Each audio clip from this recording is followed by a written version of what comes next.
இறந்தது எங்கள் வீட்டுக்காரரு தான். எனக்கு 2 பொட்ட பிள்ளைங்க இது. என்னால் பிள்ளைங்களை எடுத்துகிட்டு வர முடியல. எங்கள் அண்ணன் பெருமாள் தான், எங்கள் அண்ணன் தான். அனுப்பிவிடுங்க, எங்கள் அண்ணன் கூட அனுப்பிவிடுங்க. எங்கள் வீட்டுக்காரரை முடிஞ்சதுக்கு சீக்கிரமாக அனுப்பிவிடுங்க. எங்களால் வர முடியல, அனுப்பிவிடுங்க.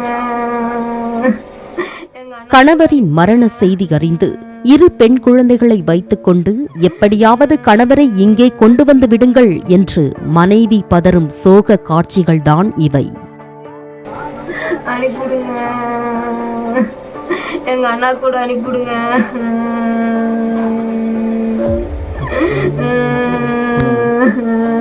தர்மபுரி மாவட்டம் அரூர் அடுத்த தாமரை கோலியம்பட்டி கிராமத்தைச் சேர்ந்த மணிகண்டன் வண்ணாரியம்மன் லாரி சர்வீஸில் ஓட்டுநராக வேலை பார்த்து வந்தார். பிரியதர்ஷினி என்ற மனைவியும் 2 பெண் குழந்தைகளும் உள்ள நிலையில் கடந்த 24ஆம் தேதி சென்னையில் இருந்து மேகாலயாவின் சில்லாங் மலைப்பிரதேசத்திற்கு கண்ணாடி பாரம் ஏற்றிச் சென்றார். அங்குள்ள இறக்கத்தில் பிரேக் பிடிக்காமல் குடியிருப்பு பகுதிக்குள் உருண்ட லாரி உடைந்து நொறுங்கியதால் மணிகண்டன் சம்பவ இடத்திலேயே பலியானார். கிளீனர் பெருமாள் காயத்துடன் அங்குள்ள மருத்துவமனையில் அனுமதிக்கப்பட்டார்.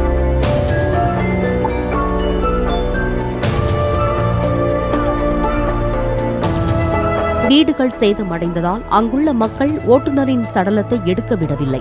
இதனால் மணிகண்டனின் சடலத்தை மீட்பதில் போலீசாருக்கே சவாலாக இருந்தது. இந்நிலையில் லாரி போனால் பரவாயில்லை, ஓட்டுநர் மணிகண்டனின் உடலை சொந்த ஊருக்கு கொண்டு செல்ல உதவுங்கள் என்று வீடியோ வெளியிட்ட லாரி உரிமையாளர் தான் கடனில் தவிப்பதால் தன்னிடம் பணம் இல்லை என்றும் உருக்கமாக வேண்டுகோள் விடுத்தார்.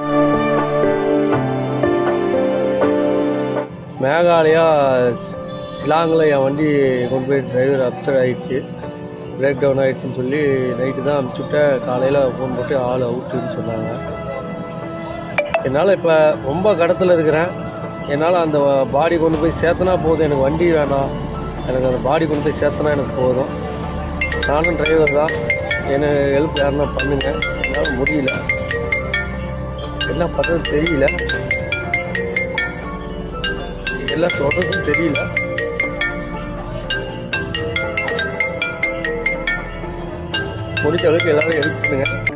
இதையடுத்து தூத்துக்குடி மாவட்டம் கோவில்பட்டியைச் சேர்ந்த லாரி உரிமையாளர்கள் கணேஷ்குமார் மற்றும் சாகுல் ஹமீத் தனது இ-வாகன் சேவை என்ற செயலி மற்றும் எதிர்நீச்சல் வாட்ஸ்அப் குழுவில் ஆளுக்கு 99 ரூபாய் வீதம் பணம் செலுத்தினால் ஓட்டுநரின் உடலை விமானம் மூலம் சொந்த ஊருக்கு கொண்டு வந்து விடலாம் என்று யோசனை கூறினர். இந்த எதிர்நீச்சல் குரூப்ல இருக்கக்கூடிய மற்றும் இ-வாகன் சேவையில் இருக்கக்கூடிய டீம் மெம்பர்ஸ் கம்பல்சரி இல்லை, பர் ஹெட் வெறும் 99 ரூபா மட்டும் கான்ட்ரிபியூட் பண்ணுவோம்.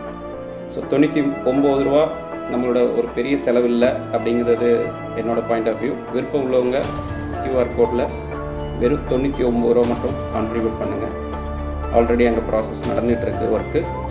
சாலையில் நின்று கை நீட்டுவோருக்கே தயங்காமல் அள்ளி கொடுக்கும் லாரி ஓட்டுநர்கள் தங்கள் சக ஓட்டுநர் ஒருவன் உயிரிழந்து கிடக்கும் தகவல் அறிந்து ஆளுக்கு 99 ரூபாயை விரைவாக செலுத்தினர். ஒரு பக்கம் பணம் சேர்ந்து கொண்டிருக்க, மறுபக்கம் Ganeshkumar Shillong police SP Jeffrey சூடிங் என்பவருடன் பேசி மணிகண்டனின் சடலத்தை மருத்துவமனைக்கு கொண்டு சென்று பிணக்கூராய்வு செய்வதற்கு தேவையான நடவடிக்கை மேற்கொள்ள உதவினார். இறந்தவரின் உறவினர் கையெழுத்திருந்தால்தான் பிணக்கூராய்வு செய்ய முடியும் என்ற நிலை உருவான போது கிளீனர் பெருமாள் கையெழுத்திட்டார். அதன் பின்னர் 9 வகையான சான்றிதழ்களை சேகரித்து மெயில் மூலம் வழங்கி மணிகண்டனின் உடலை என்ஃபார்மிங் செய்து மரபாக்ஸில் அடைத்து விமானம் மூலம் 100 கிலோமீட்டர் தொலைவில் உள்ள கவுஹாத்தி விமான நிலையம் கொண்டு சென்றனர். 26ஆம் தேதி இரவு 9:20 மணிக்கு இண்டிகோ விமானம் புறப்பட இருந்த நிலையில் 8:30க்கு பாக்ஸில் மெட்டல் டிடெக்டர் மூலம் சோதனை செய்தபோது அலாரம் ஒலித்ததால் பாக்ஸை தடுத்து நிறுத்தினர். உறவினர்களிடம் விசாரித்த போது 6 மாதத்திற்கு முன்பு நடந்த விபத்து ஒன்றில் மணிகண்டனின் காலில் பிளேடு வைத்து அறுவை சிகிச்சை செய்திருப்பது தெரியவந்தது. இது தொடர்பான தகவலை சில்லாங் டிஐஜி டேவிஸ் மார்க்கிடம் தெரிவிக்க அவர் கவுஹாத்தி அதிகாரிகளிடம் பேசி மணிகண்டனின் உடலை விமானத்தில் ஏற்ற ஏற்பாடு செய்தார். அந்த விமானத்தில் கிளீனர் பெருமாளும் கொல்கத்தா வந்தார். அங்கிருந்து காலை 5 மணிக்கு பெங்களூர் விமானத்தில் புறப்பட இருந்த நிலையில் 1 மணி அளவில் மீண்டும் சோதனை. மீண்டும் பாக்ஸ் தடுத்து நிறுத்தப்பட்டது.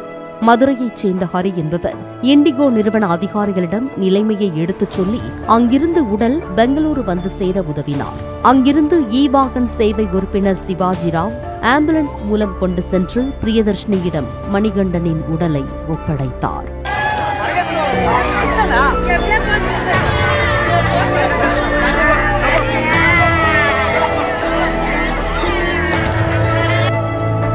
இறுதி சடங்கிற்கு பின்னர் மணிகண்டனின் உடல் நல்லடக்கம் செய்யப்பட்டது.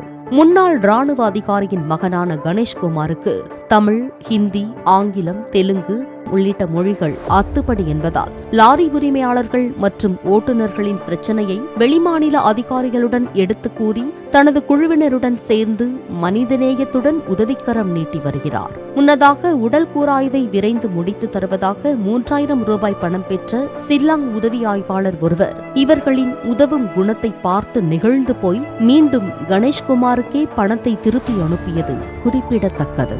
பாலிமர் செய்திகளுக்காக செய்தியாளர் வேல்ராஜ்.